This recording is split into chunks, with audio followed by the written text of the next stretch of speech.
कछुआ और बाज। बहुत समय पहले की बात है। एक बड़े जंगल में एक कछुआ रहता था। उसका नाम था टनु। टनु समझदार और शांत था, लेकिन वह अक्सर आकाश की ओर देखा करता था। वह उड़ने का सपना देखा करता था।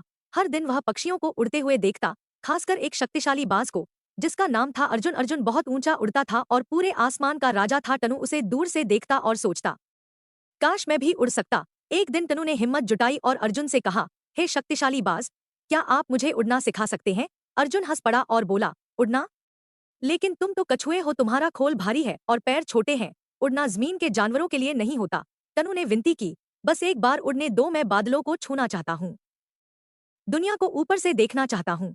अर्जुन को टनु की जिद पर थोड़ा हंसी आई, लेकिन उसका दिल पिघल गया। उसने कहा, ठीक है, मेरी पीठ पर चढ़ जाओ, मैं तुम्हें उड़ान भरवाता हूँ। टनु बहुत खुश हुआ। वह धीरे धीरे अर्जुन की पीठ पर चढ़ा और कसकर पकड़ लिया। अर्जुन ने अपने मजबूत पंख फैलाए और आसमान की ओर उड़ चला। टनु का दिल खुशी से धड़क रहा था। नीचे देखो, अर्जुन बोला, पेड़, नदियाँ, पहाड़, सब कितने छोटे लगते हैं। टनु ने हैरानी से देखा और कहा, मैंने कभी इतना सुंदर नजारा नहीं देखा। टनु ने कहा, और ऊंचा उड़ो, मैं सूरज को छूना चाहता हूँ। अर्जुन ने चेतावनी दी, अब बस करो, ऊपर हवा पतली होती है और तुम्हारा पकड़ कमजोर हो सकता है।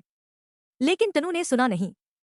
उसने कहा, बस थोड़ा और। अर्जुन ने मान लिया और ऊपर उड़ गया। तभी अचानक एक तेज हवा का झोंका आया और टनु की पकड़ छूट गई। अर्जुन! टनु चिल्लाया, लेकिन बहुत देर हो चुकी थी। टनु हवा में गिरता गए, घूमता गए नीचे और आखिर में वह एक पत्तों के ढेर पर गिरा। वह थोड़ी चोटिल तो हुआ, लेकिन उसका मजबूत खोल उसे बचा गया। कुछ दिन बाद टनु ठीक हो गया। उसने फिर कभी उड़ने की कोशिश नहीं की। अब वह जमीन पर चलने, फूलों की खुशबू लेने और चुपचाप जीने की खुशी समझ गया था। वह जंगल के बच्चों से कहा करता, जो हम नहीं हैं, उसके पीछे भागने से अच्छा है जो हम हैं, उसे अपनाएं। और इस तरह जंगल में टनु कछुए की कहानी याद रखी गई, जिसने आसमान छुआ लेकिन खुशी अपने खोल में पाई। सीख, जैसे हम हैं वैसे ही सबसे सुंदर हैं।